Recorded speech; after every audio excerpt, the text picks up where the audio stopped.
We are here in Northeast Columbia in the Summit neighborhood. This house that we actually just closed on has been a long-term follow-up process. The seller reached out to us through our website towards the end of last year. In that time period, they were looking for a new place to live. They wanted to sell. They'd made the decision, but they needed a little bit of extra time to figure out where they're gonna relocate. So we signed the contract, put it at a 6-month period to give them time to readjust. And finally, we were able to get this thing to the closing table where we closed on this last week. So this is acquisition cost of $68,000. Once we get in here, we're looking at probably about $19,000 rehab, depending where we come out on scope. But at the end of the day, once we get this up to current market value, our after repair value is about $130,000, $135,000. But good chance if we put it on the market at $139,000, we're probably gonna get offers above asking in this hyper competitive real estate market. So let's take a look. We're meeting our contractor Red over here so we can go through, check out the scope. I know they're almost done painting and we should be in progress to start laying the floor as soon as tomorrow. Let's check it.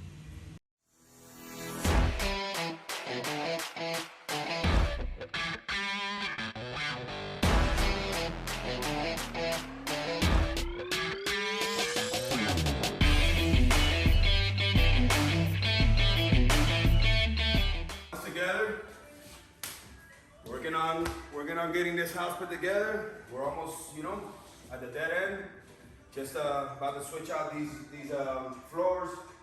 Done with this painting over here. We should be closing out today on all this painting, all these cabinets. Bringing this old house back to life, man. You know what I mean? Would you consider this a lipstick job? Just come in here, paint, flooring, and more or less. We consider these more of an upgrade job because these houses are a little older than what we assume they are. And a lot of things need to be updated as far as the painting goes, appliances. You got old countertops that need to be changed. The flooring's buckling, so it's just through time. These things through time happen. So we just bring them back, resuscitate them, as we say. Yeah. But nothing out of the ordinary. Great area, great house. Pretty simple to work in. Not such a big project. But I mean, we're detailed about it. Yeah. We make sure everything gets done right and things look beautiful at the end. I love it. Doesn't need to look outdated. Make it look brand new. Let's walk through your process for like a newer investor that's wanting to get in. They're like, hey, want to flip a house? I wouldn't even know where to start once I close. So like from top to bottom, explain kind of where you walk through, why you're starting with painting the ceiling first, working your way down, and how you facilitate Correct. that. Well, walking in here first, what you want to do is you want to make sure that all your electrical's good. You want to make sure all your lights are good, before you start getting into painting and all that stuff. If you need to rewire, if you need to do any plumbing or any of that sort, you want to get that first, just in case you want to break any walls or have to do any rewiring or any re-plumbing. You can get that first. Then you start closing out all your walls. You make sure all your nail holes are out, all your walls are pretty flush, everything's pretty neat before you start putting paint on them. You make sure that everything gets covered up, everything that needs to be taken out gets taken out, and then once you get that, then you start painting your ceilings first. From when you're done with your ceilings, you start spraying out your trims, everything around your doors, baseboards, any of that kind of stuff. And then you go into the broad spectrum of the painting. You go ahead and you start doing all your walls, everything that you can do, start cutting up. And once all your paint is done, then you start working on your flooring. You start your installs. You start your flooring, you're done with your flooring. In this case, it's not much flooring I'm doing, so I'm really moving back and forth between the paint. I've got my helper doing the painting, and I'm beginning all the installs now, which are all the lightings. All my electrical's good, so we have no problem. We don't have to run any electrical or anything. So we just went ahead and started on all the lighting and all that stuff. Other than that, then the walkthrough's pretty simple. Once we get through this and we get through all the flooring and all that, we go ahead and we finish all the little installs, toilets, vanities if we have any baseboards that need to be put in, quarter rounds or anything just to seal the floor down. And to the final touch-up, we'll go ahead and do all the little touch-ups, all the little square areas that we need to take care of to close out. Then we work our way to the outside. Once we close out the inside, we're outside, we're making sure our concretes are good, our handrails are good, they're in good shape. they gotta pass inspections, make sure that they're safe for anybody who's buying them or any other people that are living here. Any exits or crevices that are outside for critters, we need to make sure we close them up before we put any paint or any cleaning on the house. We've got a few of them in this one over here where we got some small areas that we need to cover up. Nothing out of this world, vinyl siding, which is pretty easy. But we'll go ahead and take care of that to make sure that we keep the house very insulated and we don't have anything going out or anything coming back in.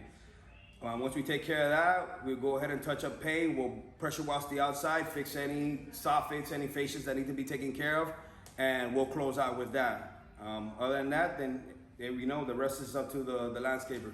Take care of the landscape and just make the house look pretty on the outside. And that's basically about it, you know. Boom. That's nothing. Roll up and put a sign in the front yard. Absolutely. Just that bad boy in the Absolutely. Yep. We come in here with a plan to make sure that that we're very time efficient. Yeah. You know, time is money for us and time is money for our investors also. So they want to make sure that they're in and out. We make sure that we let them know exactly what the house needs and what it doesn't need.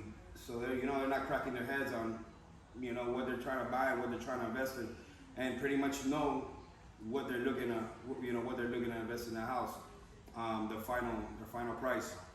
But other than that, we come in here and we make sure that we deliver. And the shorter the time, the better it is. The quicker it's on the market, the better it is for all of us. So that's our game plan. Yeah.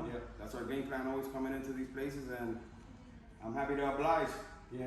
Yep. Get it. Yep. Bro. So in here, you guys can see he ripped off the countertops. We had some old laminate countertops that they took off. When we order granite, they're ready to come in. They can get everything measured, and in one swoop, they drop the granite in place, mount it, and then from there you just plug in your plumbing fixtures and get everything else ready to go, right? Painting these old cabinets that are the older brown color, we take the Sherwin-Williams primer, which is super heavy duty, put that as your first coat. That gives you like a clean base, there's that primer base that we can paint over white, and then you don't deal with like scuffing it up with wear and tear in the future. For us, the wider cabinets are just a little bit more neutral and easier to work with. I messed with the gray cabinets for a while, but it started clashing with either my wall color, because the walls that we're doing are mostly grays and neutrals, and it also clashed with the granite. So just to keep it simple, cookie cutter, one size fits all, we always put our cabinets white, plus it's in right now. So that, some Luna Pearl granite, which Luna Pearl is a level 1 lower grade stone. But for those that are aware of what's going on in the granite industry right now, with COVID shutdown, majority of the lower end stones come from Brazil, the southern part of Brazil. Well, what's happening there is it's so chaotic and shut down, and COVID just crushed their production down there, that one of the suppliers is going bankrupt, and the second one is so backed up that Luna Pearl is going to be really hard to get your hands on moving forward. That's just a random fact for you guys. But other than that, once we get these painted, drop the granite, put new stainless steel appliances, and plug everything in, the kitchen should be ready to go. Should be a pretty good presentation. Let's take a quick look at the rooms. This really is a pretty small house overall. You see Red just ripped up the carpet as we have to float the LVP, the luxury vinyl, from the main living area into here, which used to be carpet. So he's got to pull up all these tacks and everything that was securing the carpet in between, so we have a clean slate, clean layer that we can place the LVP on top. We got our master bedroom behind us, which you can see they've already got everything painted, ready to go. At this point, we'll bring Trevon, who's our carpet installer. He rips out the old stuff, plops in the new stuff, and then after that, ceiling fan, vent covers, fixtures, and we're good to go.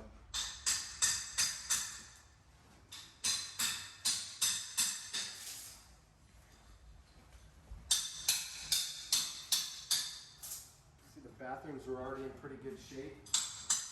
Looks like they replaced the tub surround at some point in the past. So we're just going to keep the existing little Corian little vanity countertop. We'll leave that too.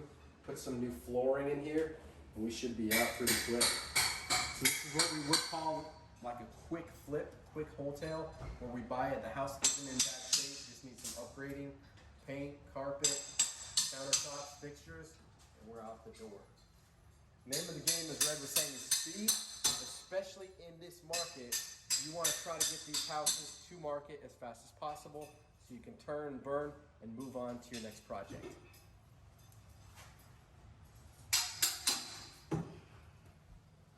Is Chris here today? Yeah, he's out there. Sweet.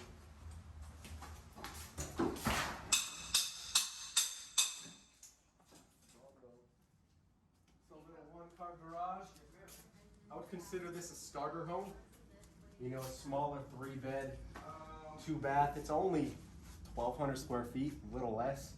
Which, when you come in there, like the living space, kitchen, eating, dining room is all kind of in the same proximity. So again, it's for a beginner family, starter home for somebody that eventually, as the last owners, they outgrew it, right? So eventually, real estate is very situational.